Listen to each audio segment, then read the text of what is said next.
we are. I turned down here at the next block. Thanks, mister. I'll get off there.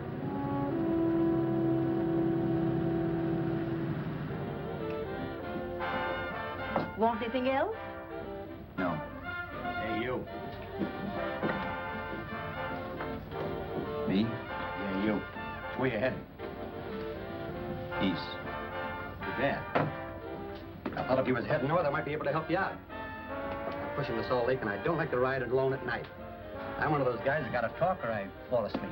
Oh, sure, now my partner, he's got Lou to keep him company, but I ain't got nobody at all. Where you coming from? West. Yeah, sure, I know, but where, L.A.? Maybe. Got a cousin out in L.A. You don't say. Yeah, he's been out. So you're not much of a talker, are you? My mother taught me never to speak to strangers. Oh, a wise guy. So what? Okay, don't get sore. Just trying to be sociable, that's all. Hey, Glamorous. You change for a dime, will you?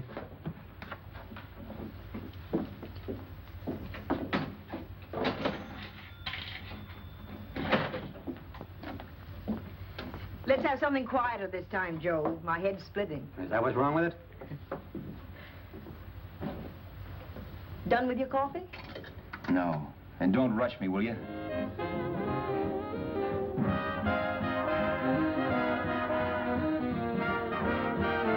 Hey, turn that off. Will you turn that thing off? What's eating you now? Yeah, what's eating you? That music, it stinks. Oh, you don't like it, huh? No, turn it off. Oh, wait a minute, pal.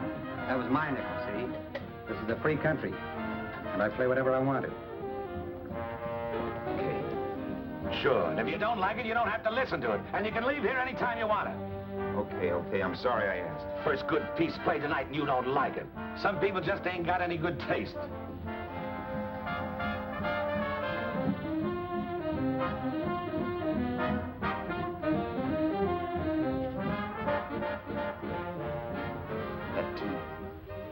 That tune. Why was there always that rotten tune?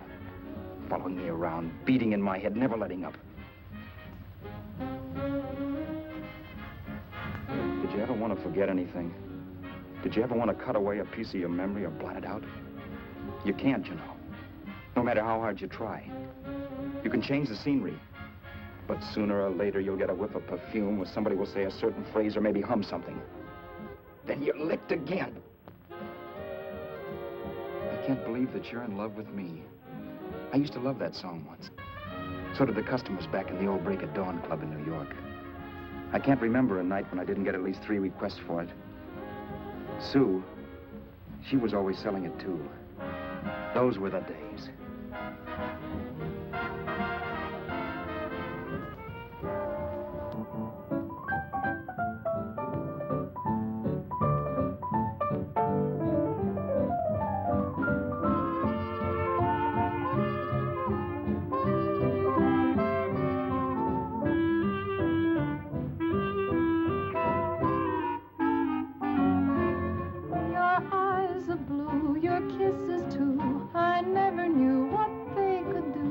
I can't believe that you're in love with me. You're telling everyone you know that I'm on your mind each place you go. They can't believe that you're in love with me. I have always placed you far above me.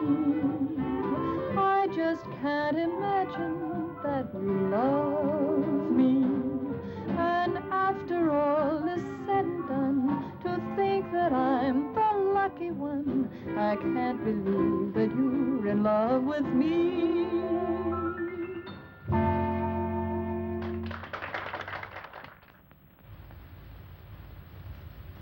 It wasn't much of a club, really. You know the kind. A joint where you could have a sandwich and a few drinks and run interference for your girl on the dance floor. I pounded the piano in there every night from 8 until the place closed up, which usually meant 4 in the morning. A good job as jobs went in those days. Then, too, there was Sue, who made working there a little like working in heaven. But how we felt about each other, well, there was nothing very unusual in that. I was an ordinary healthy guy, and she was an ordinary healthy girl, and when you add those two together, you get an ordinary healthy romance, which is the old story. Sure, but somehow, the most wonderful thing in the world.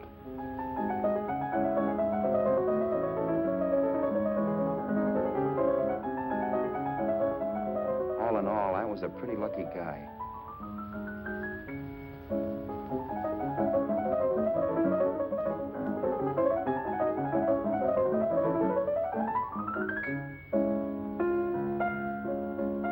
Mr. Paderewski, I presume. It's beautiful.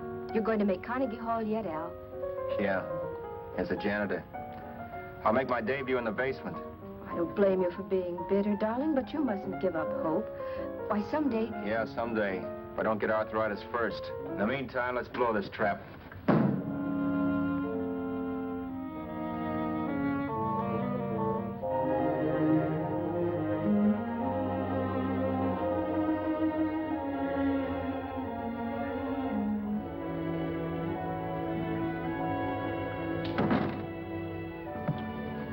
Like to get something to eat, hon? Oh, I don't think so, Al. I lose my appetite working in this flea bag. Let's go home. Okay. I can't stand much more of that dump.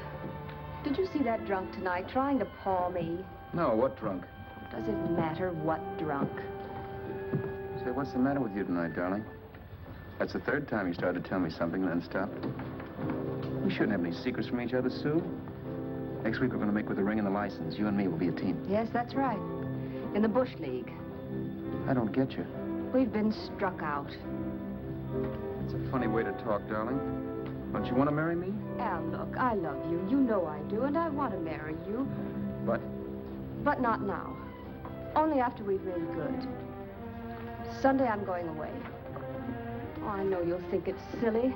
That's why I hesitated to tell you. But I'm going to California. I want to try my luck in Hollywood. That's the most stupid thing I ever heard of. Don't you know millions of people go out there every year and wind up polishing cuspidors? I thought you had better sense. You sound as if you don't think I have any talent. That has nothing to do with it. I'll make out all right. Maybe. But what about me? Doesn't it mean anything to you that you're busting up all our plans? We may not see each other for years? It won't be that long. I thought you loved me. I do. You know I do. Well, here we are. Al. Al, why can't you see my side of it? I'm young. We both are. And we've got all the time in the world to settle down. Oh, really, darling, what I'm doing is the only sane thing to do. I hate the thought of being so far away from you, but we'll be together again someday. Maybe you'll decide to come out too later on. So long. Al, aren't you going to kiss me goodnight? Sure, why not? Good night.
Hey, Roberts, you hit the jackpot this time.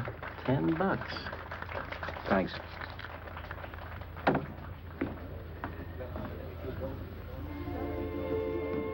So when this drunk handed me a 10 spot after a request, I couldn't get very excited. What was it, I asked myself? A piece of paper crawling with germs. Couldn't buy anything I wanted. It couldn't... Then I thought of something.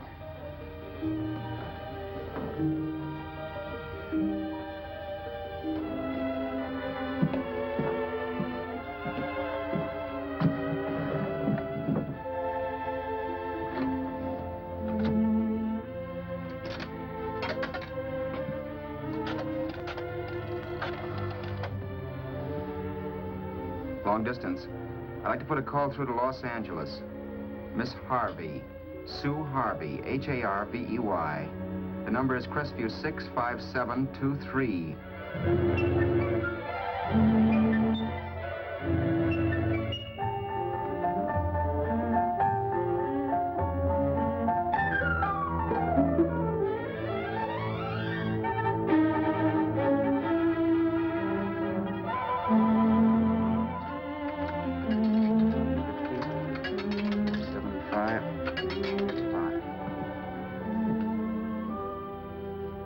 Hello, Sue? This is Al. Oh, baby, it's great to hear from you, too. What's that? You do? Oh, me too, darling. I thought I'd go batty without you. I just had to... Huh? You're working as a hashlinger? Gee, honey, that's tough. Those guys out in Hollywood don't know the real thing when it's right in front of them. You just stick it out, Sue, baby. Keep going around to those casting offices. I'm sure you'll click. Look, I'll tell you what. You stay put out there, I'll come to you. No, don't try to stop me. Just expect me. Train? Who knows? Train, plane, bus, magic carpet. I'll be there if I have to crawl. If I have to travel by pogo stick. And then, let's get married right away, huh? That's the stuff. That's what I've been wanting to hear you say. Well, goodbye for now. I'll be seeing you soon. Yeah. Bye. The only way I could cross country was to thumb rides. For even after hawking everything, I only had enough money to eat. Money. You know what that is. It's the stuff you never have enough of. Little green things with George Washington's picture that men slave for, commit crimes for, die for. It's the stuff that has caused more trouble in the world than anything else we ever invented. Simply because there's too little of it. At least I had too little of it. So it was me for the thumb.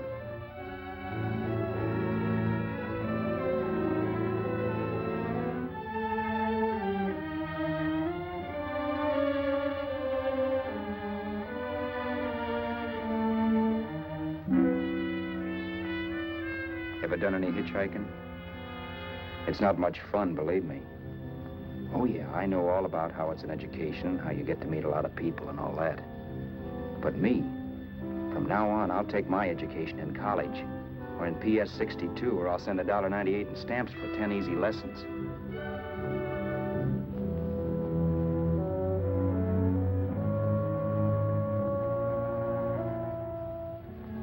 Thumbing rides may save you bus fare, but it's dangerous. You never know what's in store for you. You hear the squeal of brakes. If only I had known what I was getting into that day in Arizona. Here, throw that in the back seat. Okay, let's go. Make sure that door's closed.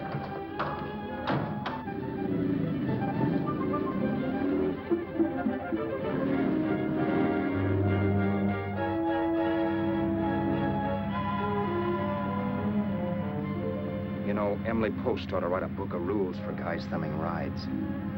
Because as it is now, you never know what's right and what's wrong. We rode along for a little while, neither one of us saying anything. I was glad of that. I never know what to say to strange people driving cars. Then, too, you can never tell if a guy wants to talk. A lot of rides have been cut short because of a big mouth. So I kept my mouth shut until he started opening up. Hand me that little box in the compartment, will you, pal? Hold the wheel, will you?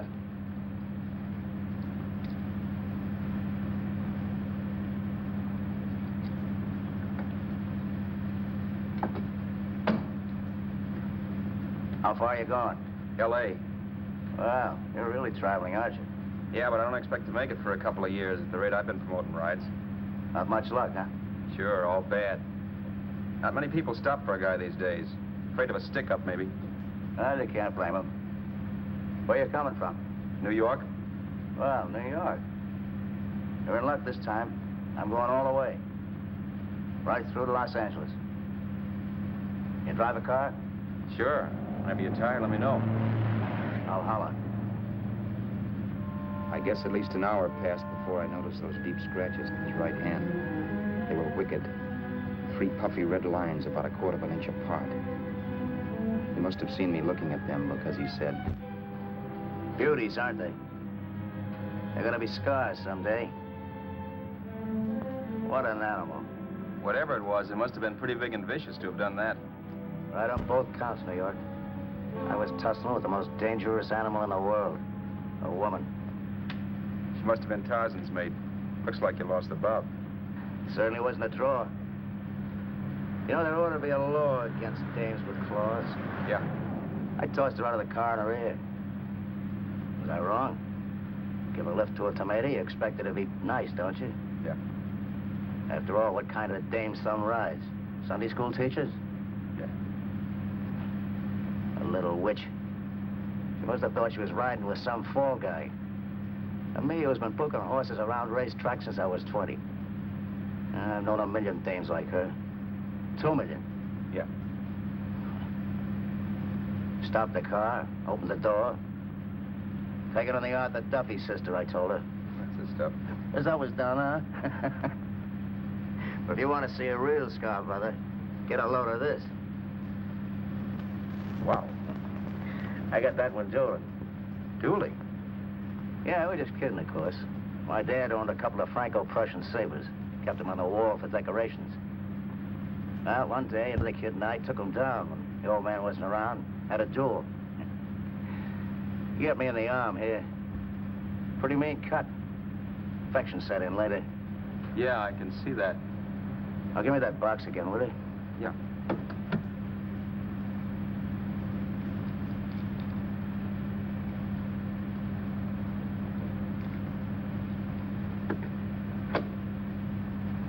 Pain made me lose my head, I guess. I began slashing. Before I knew it, I put the other kid's eye out. That was tough. Well, it was just an accident, of course. Do you know how kids are? I got scared and decided I was going to run away from home. Old man almost caught me when I was packing my duds. The bloody rag I had wrapped around my wrist hadn't caught his attention. It seemed a bundle for sure. But I beat it when he was phoning for a doctor. That was 15, 16 years ago. I haven't been home since. Pull in there for a bite or something, huh? a bite or something. Brother, was I hungry. I hadn't had anything in my stomach for hours. Yet even with that gnawing in the pit of my belly, I didn't want to be in too big a rush to put on the feed bag. First, I had to make sure this guy knew the score. If I got him down on me, goodbye ticket to Hollywood. I'll wait out here for you, mister. If it's the money, don't worry about paying for it. This time it's on me. Well, that's what... Haskell, think nothing of it. You make your first million, maybe you can do the same for me. Come on, New York.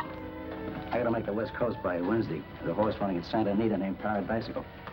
Means to me if I'm on him. We'll make it all right. He did most of the talking during the half hour we were in the place. I ate.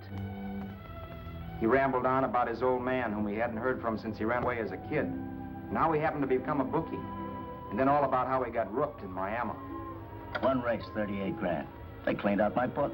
How do you like that? That was tough luck. Yeah, and I'm supposed to be the smart guy.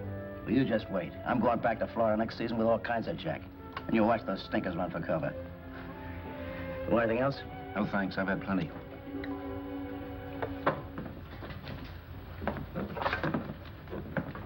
That check there, sister?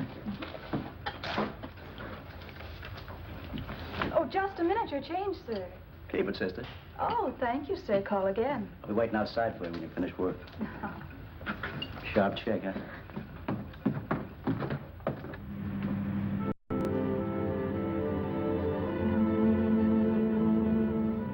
drove all that night while Haskell slept like a log. After a while, I began to get sleepy myself. I was happy, though. Soon I'd be with Sue again. The long trip was practically over, and there'd be no more hoofing it down the concrete. I began to think of the future, which couldn't have been brighter if I'd embroidered it with neon lights. It was nice to think of Sue shooting to the top. It's amazing what a full belly can do to your imagination. Your eyes are blue, your kisses too. I never knew what they could do. I can't believe that you're in love with me. You're telling everyone you know I'm on your mind each place you go. I can't believe that you're in love with me.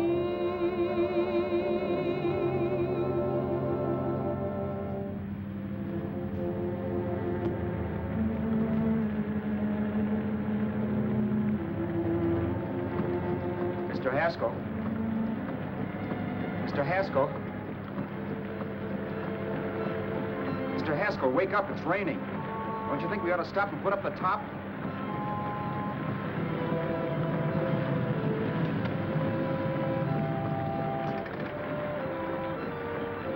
Mr. Haskell, I'm going to put up the top.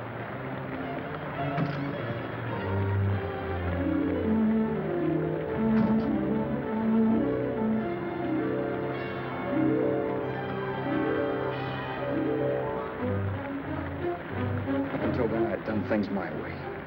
But from then on, something else stepped in and shunted me off to a different destination than the one I had picked for myself.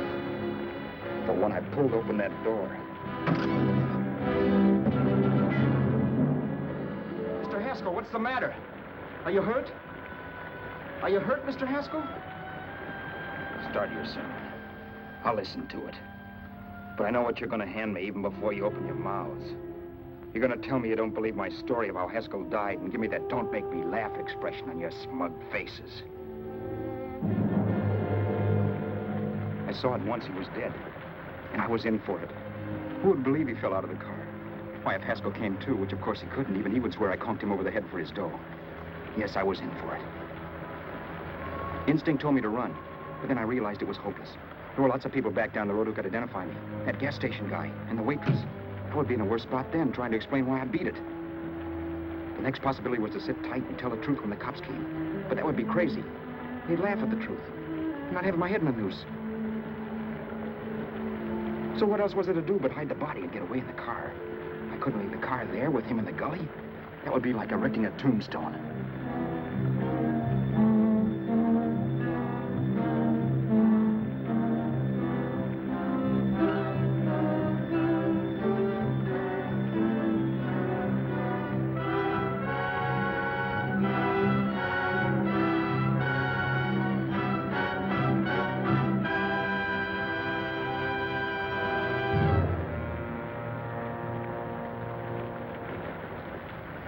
My idea was to cover him with brush, not to rob him. But then I remembered that even if I only drove the car for 100 miles or so, I would need money for gas. Besides, it was stupid of me to leave all that money on a dead man. Not only that, I'd have to take his driver's license in case I was stopped for something. I didn't like to think about it, but by that time I'd done just what the police would say I did, even if I didn't. My clothes. The owner of such an expensive car would never be wearing them. Some cop might pull me in on suspicion.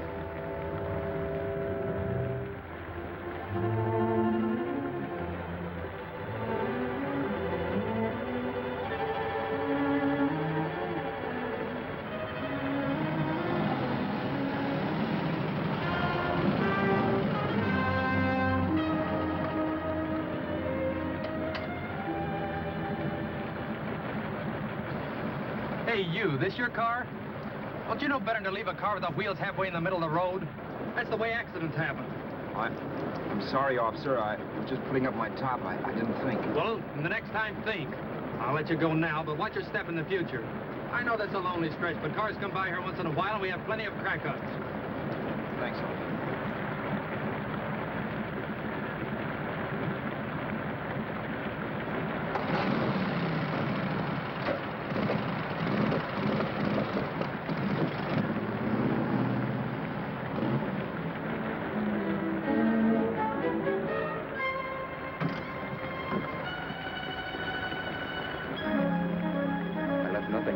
give me away as Roberts. If they found a dead man in the gully now, it would be me.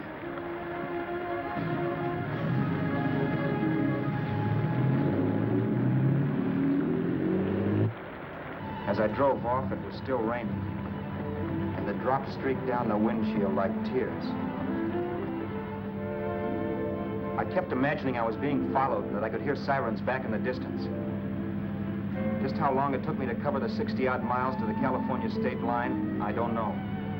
I lost all track of time. But the rain had stopped and the sun was up when I pulled up to the inspection station.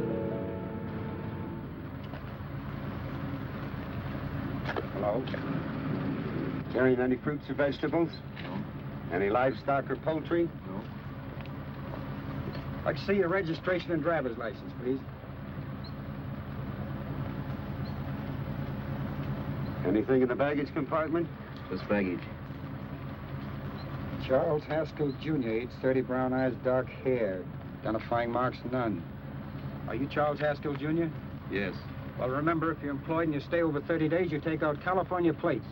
All right, officer, but I'll only be in the state a short while. Right, you can go now.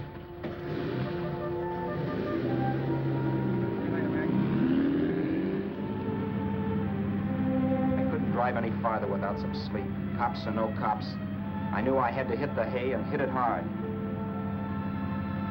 I was dead tired.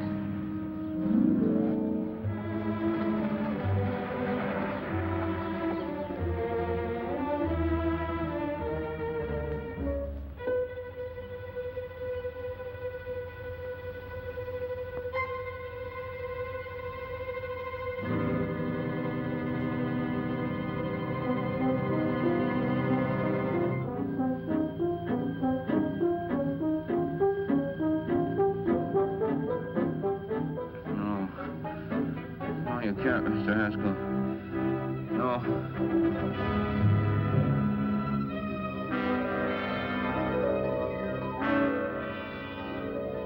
Mr. Haskell, you can't die. I think I did it. No, Mr. Haskell. No. No.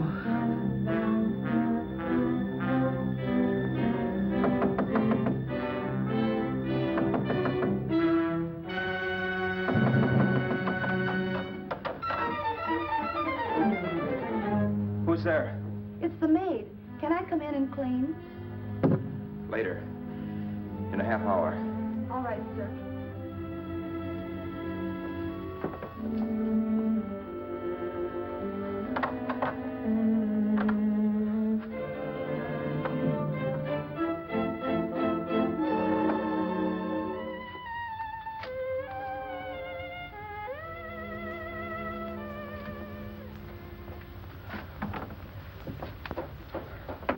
There was no time to lose. Every minute I had to be Charles Haskell was dangerous. And I'd have to be Charles Haskell until I got to some city where I could leave the car and be swallowed up.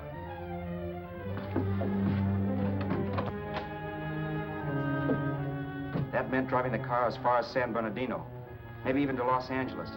In a little town, I might be noticed, but in a city, I should be safe enough.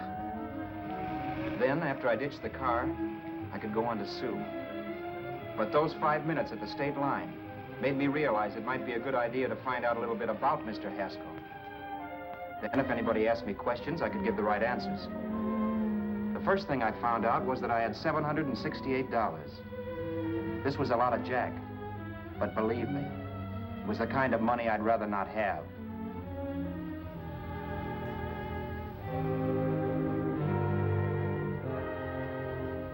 And then I found out from a letter Haskell was carting around in his bag that he wasn't the open-handed, easygoing big shot who went around buying dinners for strange hitchhikers.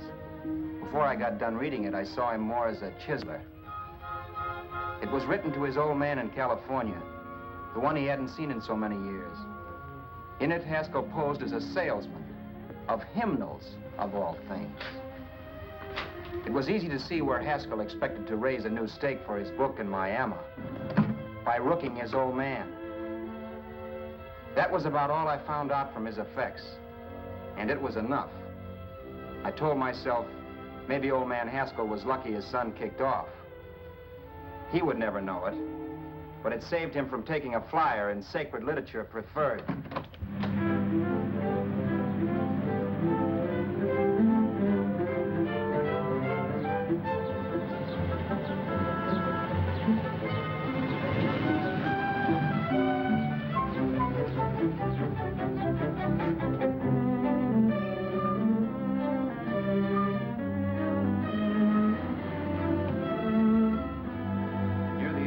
Desert center, I pulled up for water. There was a woman. Hey, you! Come on if you want to ride.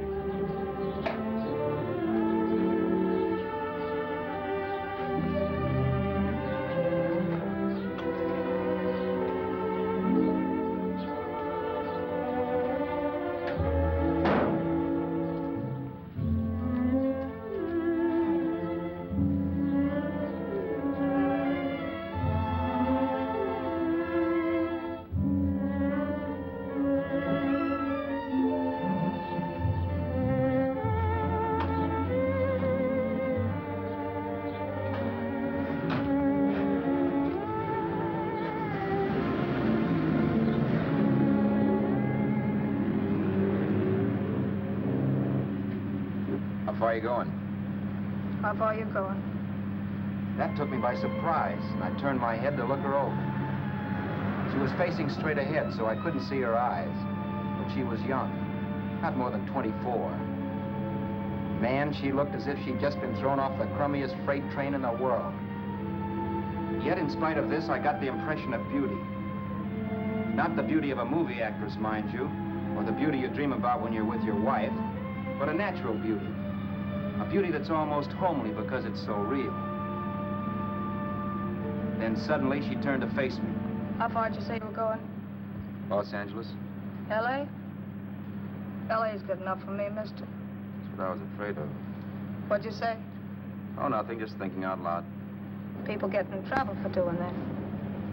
What's your name? You can call me Vera if you like. You live in Los Angeles? No. Where are you coming from? Oh, back there. Needles? No. Oh, sure, Phoenix. You look just like a Phoenix girl. Are the girls in Phoenix that bad? The girl must have been pretty tired, because she fell asleep not 20 minutes after she stepped into the car. She lay sprawled out with her head resting against the far door, like Haskell. I didn't like that part of it much, but I didn't wake her up. It wasn't that this girl still worried me. I'd gotten over that funny feeling I had when she looked at me, which I put down as just my jangled nerves. With her eyes closed and the testness gone out of her, she seemed harmless enough. And instead of disliking her, I began to feel sorry for her. The poor kid probably had had a rough time of it. Who was she anyway? And why was she going to Los Angeles? And where'd she come from in the first place? The only thing I knew about her was her name. Not that it made any difference. A few hours more and we'd be in Hollywood. I'd forget where I parked the car and look up Sue. This nightmare of being a dead man would be over. Who this dame was, well, it was no business of mine. Where did you leave his body? Where did you leave the owner of this car? You're not fooling anyone. This buggy belongs to a guy named Haskell. That's not you, mister. You're out of your mind. That's my name, Charles Haskell. I can prove it. It's my driver's Save license. yourself the trouble, mister. Having Haskell's wallet only makes it worse. It just so happens I rode with Charlie Haskell, all the way from Louisiana. He picked me up outside of Shreveport. You rode? You heard me. Then it all came back to me. All the talk about dueling and scars and scratches. There was no doubt about it. Vera must be the woman Haskell had mentioned. She must have passed me while I slept. Well, I'm waiting. My goose was cooked. She had me. That Haskell guy wasn't dead yet. He wasn't stretched out stiff and cold in any Arizona gully. He was sitting right there in the car, laughing like mad while he haunted me. Well? There was nothing I could say. It was her move. Vera, whatever her name was just my luck picking her up on the road. It couldn't have been Helen, or Mary, or Evelyn, or Ruth. It had to be the very last person I should ever have met. That's life. Whichever way you turn, fate sticks out a foot to trip you.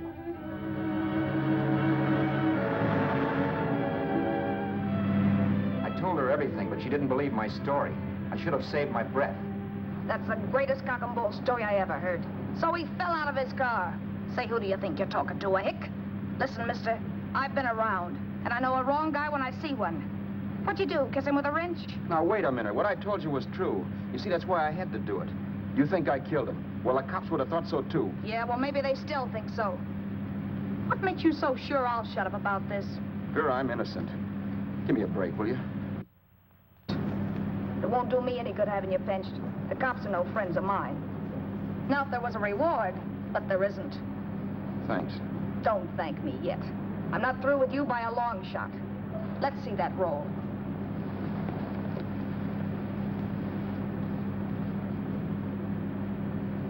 Is that all Haskell had?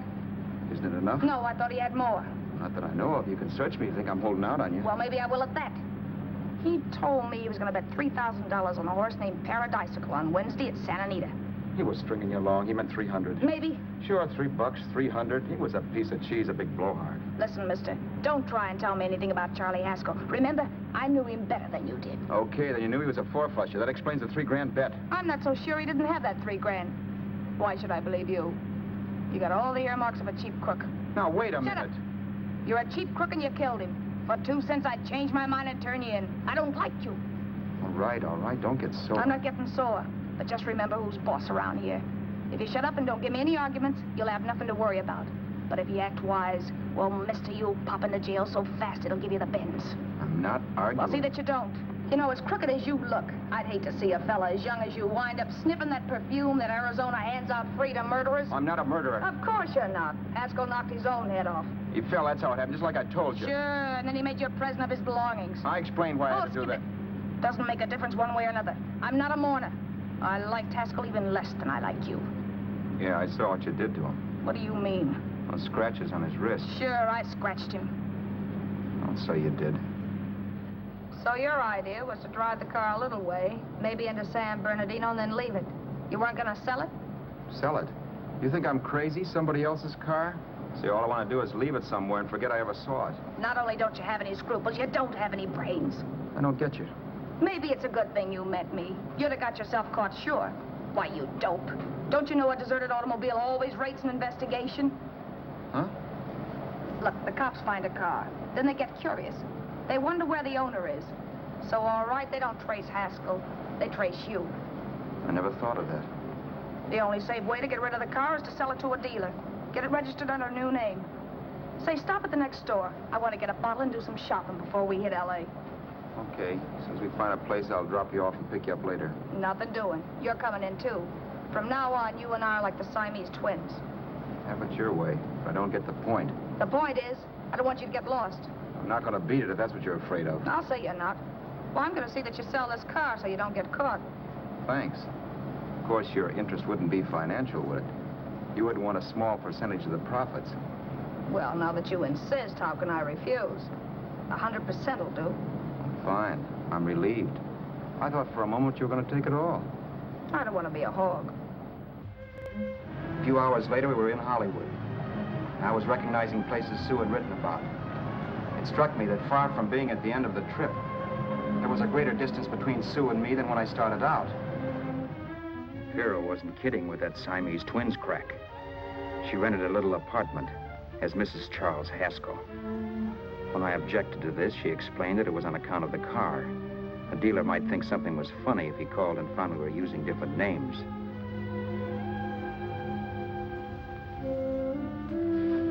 Home, sweet home. Yeah. Not bad, either.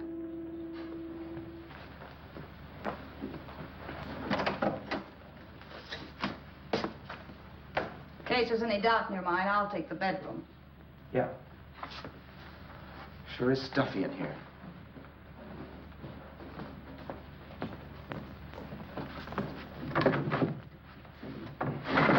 Keep the window shut. Okay.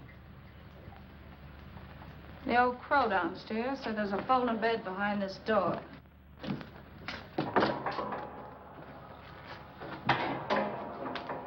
You know how to work it? I invented it. Some joint. One can't have everything.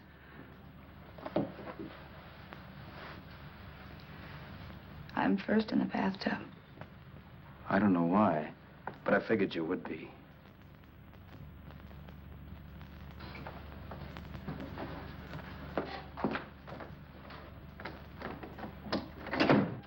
Boy, oh boy. Sure feels good to be clean again. I must be 10 pounds lighter. You must be. Well, hitching rides isn't exactly the way you keep your schoolgirl complexion. I wish that guy with the sacks would give up. Gets on my nerves. Forget it. Have a drink. Aren't you afraid I might take you up on it? If I didn't want to give you a drink, I wouldn't have offered it. Might be a sorehead, Roberts. You got yourself into this thing. You should be grateful I'm not turning you in. Why, if I wasn't regular, you'd be in the pen this minute, being photographed, fingerprinted, and being pushed around by the cops. So cheer up. Get rid of that long puss. Or is your conscience bothering you?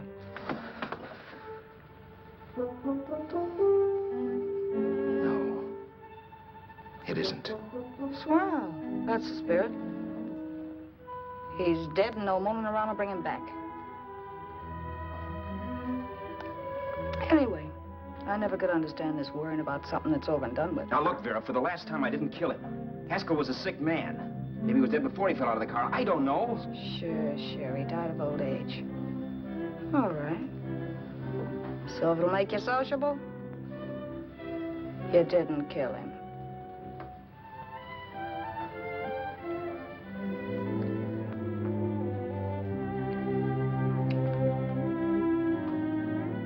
Thanks.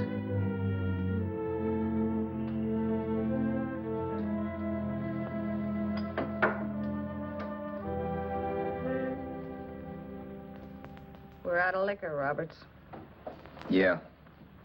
Too bad. I felt like getting tight tonight. Well, I think you succeeded. Am I tight? As a prima donna's corset. That's good. I wanted to get tight. Why? What have you got to get tight about? Oh, I don't know. Few things. Huh. You should have my worries. If I had your troubles, I'd stay sober. And I've got the key to that door. Yeah. Maybe you're right. I'm always right. You know, I don't like your attitude, Roberts. Well, there's a lot of things I don't like. Sure.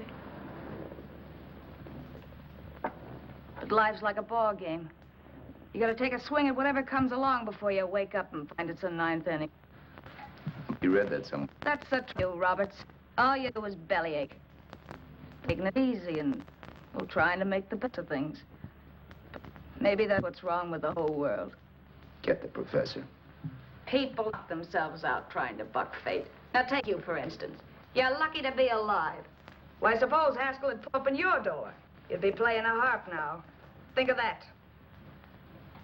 You think of it. I'm tired of thinking. There's plenty of people dying this minute. I would give anything to trade places with you. I know what I'm talking about. I'm not so sure. At least they know they're done for. They don't have to sweat blood wondering if they are. Your philosophy stinks, pal. We all know we're gonna kick off someday. It's only a question of when. But what got us on this subject anyway? We'll be discussing politics next. Yeah. Where'd you hide the butts? On the table, sucker.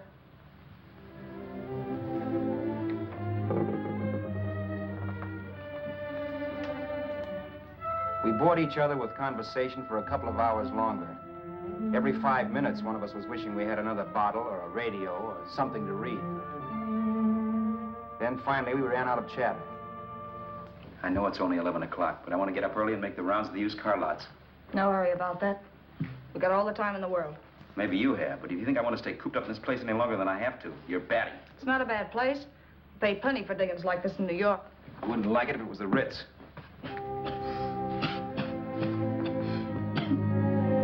Rotten liquor. You got a mean cough. Ought to do something about it. I'll be all right. That's what Camille said. Who? Nobody you know. Wasn't that the dame that died of consumption? Yeah. Wouldn't it be a break for you if I did kick off? You'd be free with all Haskell's dough and car. I don't want to see anybody die. Not even me. Especially not you. One person died of me. If you did, well, that's all I need. You don't like me, do you, Roberts? Like you? I love you. My favorite sport is being kept prisoner. After we sell the car, you can go to blazes for all I care. But not until then.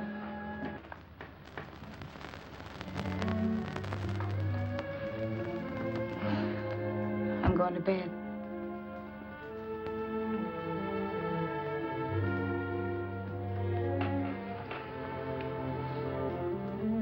Good night, Roberts.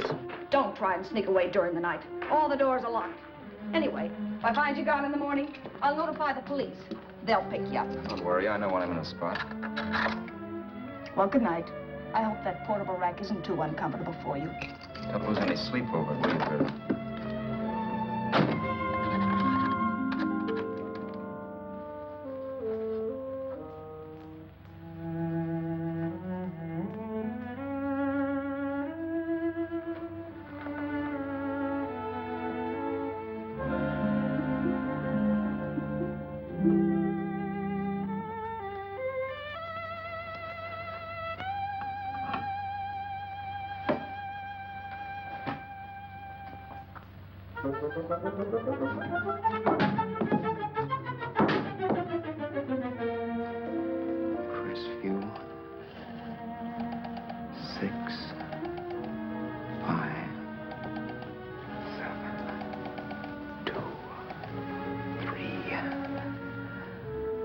Hello? Hello? Hello? Hello?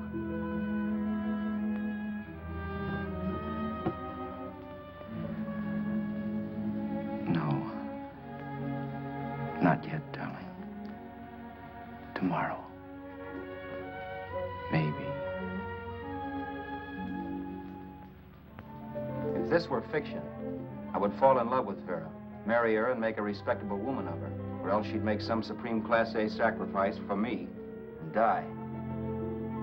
Sue and I would bawl a little over her grave and make some crack about there's good in all of us. But Vera, unfortunately, was just as rotten in the morning as she'd been the night before. All right, I'm coming. Look, Vera, it's almost noon. So what? The dealers will be there all day? They'll be there all year, too, but it doesn't wait that long. Shut up. You make us like a husband. Well, do I rate a whistle? You sure do, but let's go. Let's go, let's go. I spent $85 and 2 hours preparing bait, and all you can say is let's go. Come on.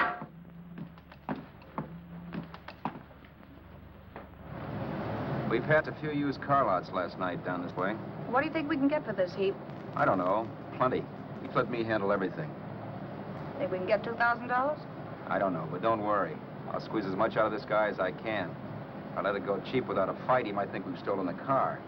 And listen, don't make any slips and call me Roberts. That'll cook us. I don't need you to tell me that. You better just sit by and keep your mouth closed. Remember, we're both in the soup if anything happens. Forget it and drive. You're my wife, Vera Haskell. Look, after the deal's closed, let's go back to that place on Hollywood Boulevard where I saw the fur jacket. I want to buy it. After the deal's closed, I'm saying goodbye to you. That's right, I forgot. I guess I'm getting kind of used to you. Well, that's a habit you could start breaking. Let's try this place in the middle of the block.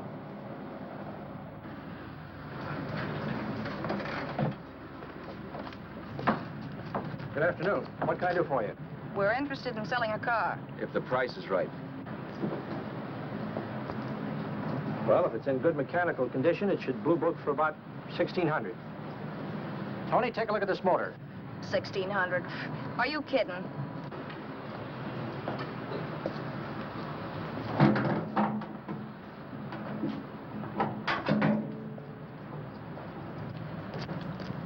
Well, maybe $1,850.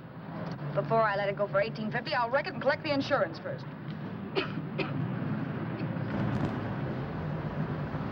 Lady, this motor's seen a lot of driving.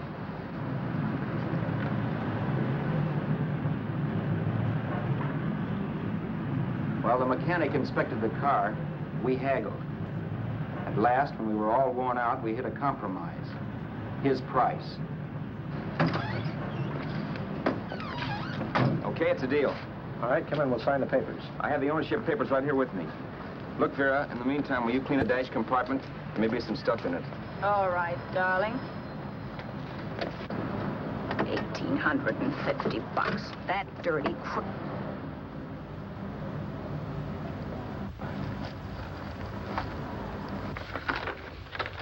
In New York, huh? Yeah. But you bought the car in Miami. Yeah. Well, now let's see about the insurance. We can either have it transferred or canceled.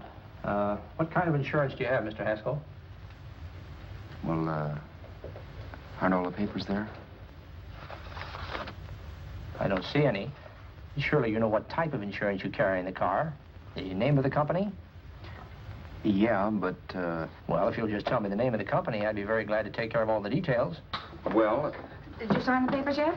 not yet. Well, don't. We're not selling the car. Well, wait a minute, Mrs. Haskell. Come on, darling. What's the matter? You changed your mind?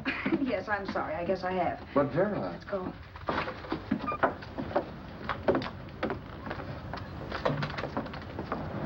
You got me out of a tight spot, Vera. But I still don't understand all this. You will in a minute. I almost threw away a gold mine. $1,850 isn't to be sneezed at. The car doesn't book for as much as I thought. We're not selling the car. You want to keep it. Now, wait a minute, Vera. You said yourself I wouldn't be safe until the car was in someone else's name. I'd like to be free of this mess when I go. That's just it, Roberts. You're not going. There's a drive-in at the next corner. Pull in there and we'll get a bite to eat. And I'll explain. What is this, another one of your brilliant ideas?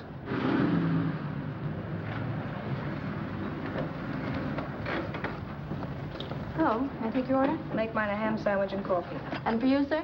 Oh, I don't care. The same. Thank you.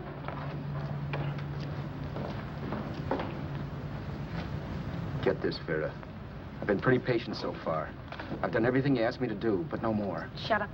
You've taken Haskell's money, and you can have the dough we get from selling the car, but you're not going to keep me a prisoner. It's a good thing I bought the paper. Take a look at that. Vera, I'm in no mood. Read that.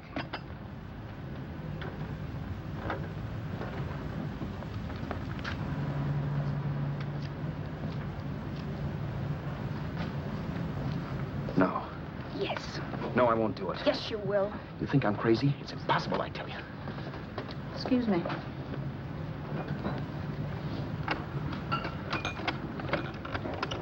Blow the horn when you're through. No one could possibly get away with an act like that. It'd be wise to me in a minute. Don't be yellow. You look enough like him. The same coloring and the same build. See how his clothes fit you? No kidding, you almost had me fooled for a while. Oh, grow up, Vera.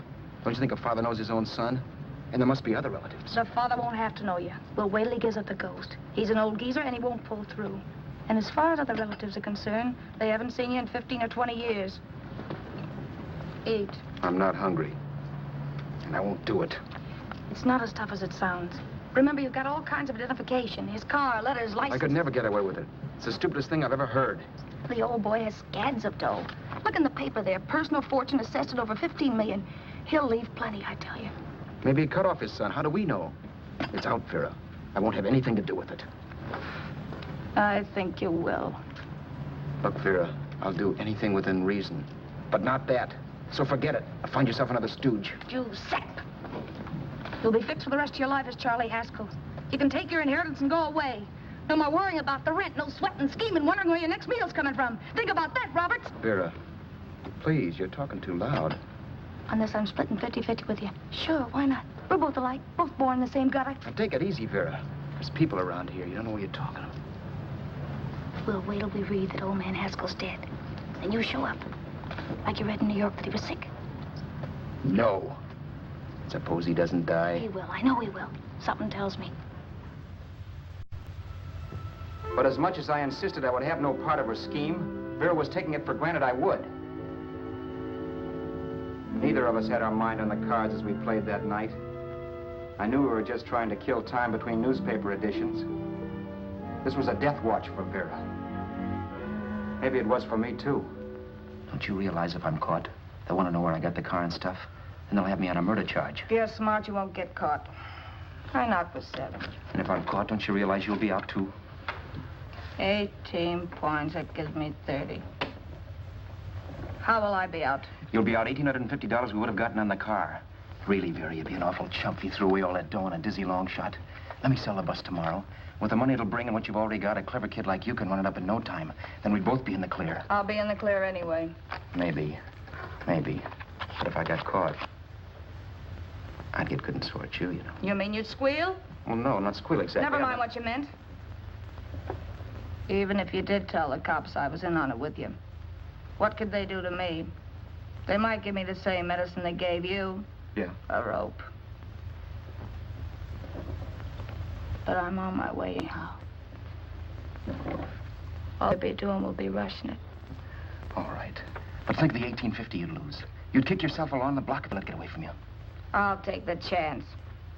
Want another drink? You're being a goon. That's the way people wind up behind the 8 ball. Once they get a few dollars, they become greedy and want more. My. Caesar. Who? You know that Roman general? He got his for being greedy. He wasn't satisfied, so the final wind-up was he took the count. A couple of days ago, you didn't have a dime. Why, you were so broke you couldn't pay cash for a postage stamp. Now you've got almost $700 with $1,850 in the offing. Take my advice. Don't try for more. I'm tired of this game. Let's have some blackjack.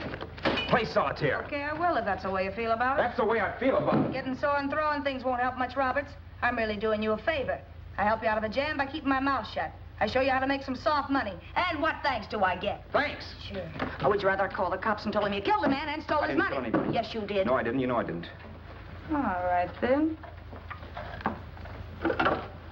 Suppose I call the cops. If you're innocent, what do you got to be scared of? Okay. Call them, you mutt. Go ahead and call them. See if I care. At least they'll give me a square deal. You want me to call them? You heard me. But I'm warning you. If I'm pinched, I'll swear you were in on it. I'll say that you helped me. If I fry, I'll get even with you. You wouldn't dare. You chicken. Yeah? Then try it and see. Call them. Yeah. Okay, I will.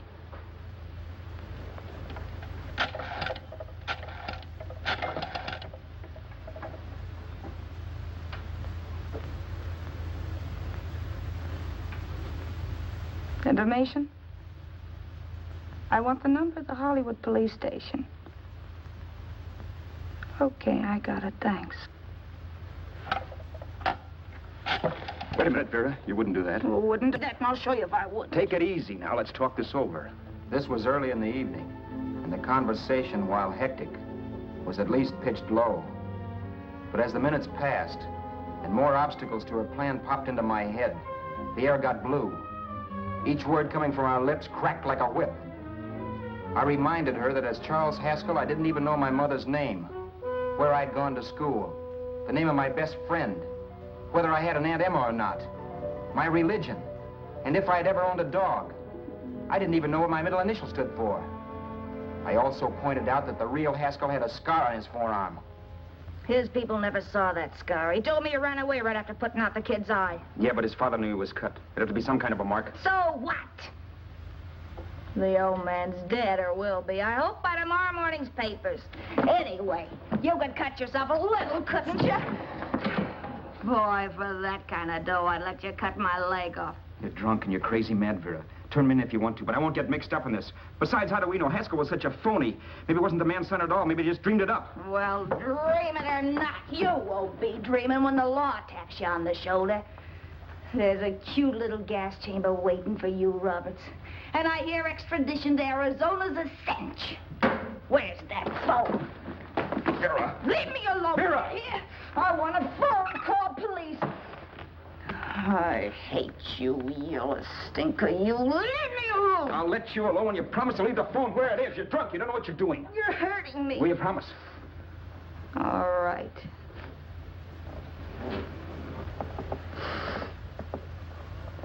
You hurt me. I'm sorry, but... And it's hot in here. Open up a window. It's not hot. Don't tell me. Now, do you do it or do I do it? You're no gentleman, see? Yeah. All right. I'll open up the window.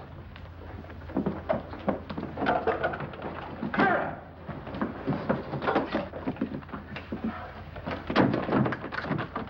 open the door. Please open the door. Vera, open the door. Don't use the phone. Listen to me. I don't like you, Roberts. You're no gentleman, see? You hurt my hand, and I'm going to get even with you. If you don't open the door, I'm going to kick it down, Vera. Vera, don't call the cops. Listen to me. I'll do anything you say. Vera, let me in. I'll break the phone.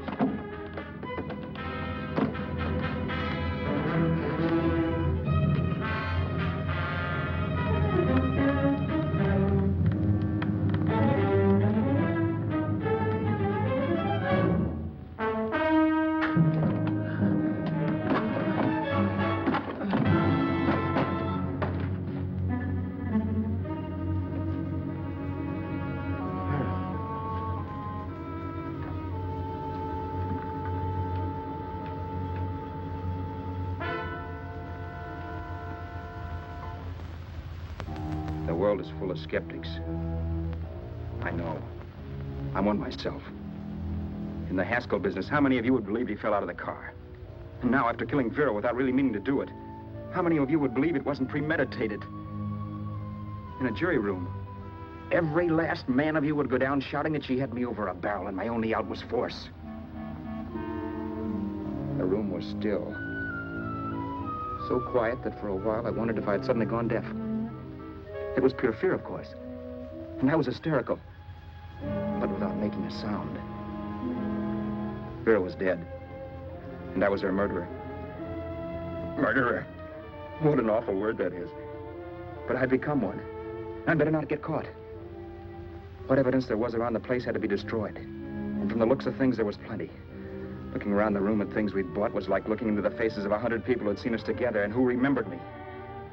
This was the kind of testimony I couldn't rub out. No. I could burn clothes and hide bottles for the next 5 years. There'd always be witnesses. The landlady, for one. She could identify me. The car dealer, the waitress in the drive-in, the girl in the dress shop, and that guy in the liquor store. They could all identify me. I was cooked. Done for. I had to get out of there.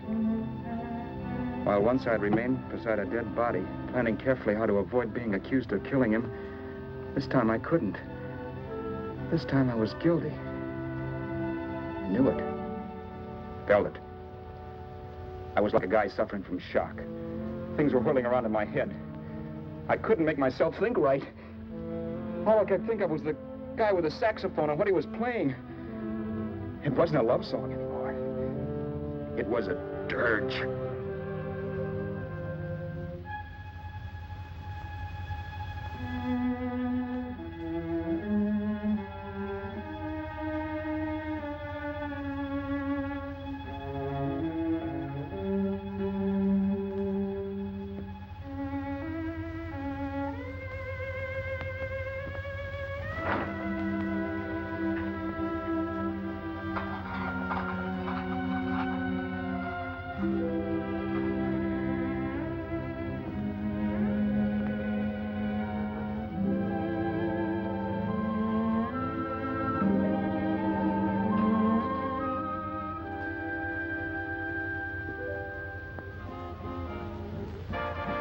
My problems weren't solved. I had to stay away from New York for all time because Al Roberts was listed as dead and had to stay dead. And I could never go back to Hollywood. Someone might recognize me as Haskell.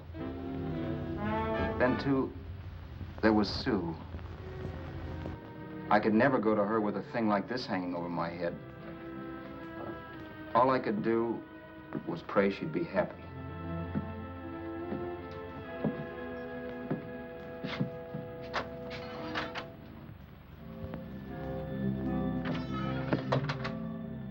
I was in Bakersfield before I read that Vera's body was discovered, and that the police were looking for Haskell in connection with his wife's murder. Isn't that a laugh? Haskell got me into this mess, and Haskell was getting me out of it. The police were searching for a dead man. I keep trying to forget what happened, and wonder what my life might have been if that car of Haskell's hadn't stopped. But one thing I don't have to wonder about, I know. Someday a car will stop to pick me up that I never thumbed.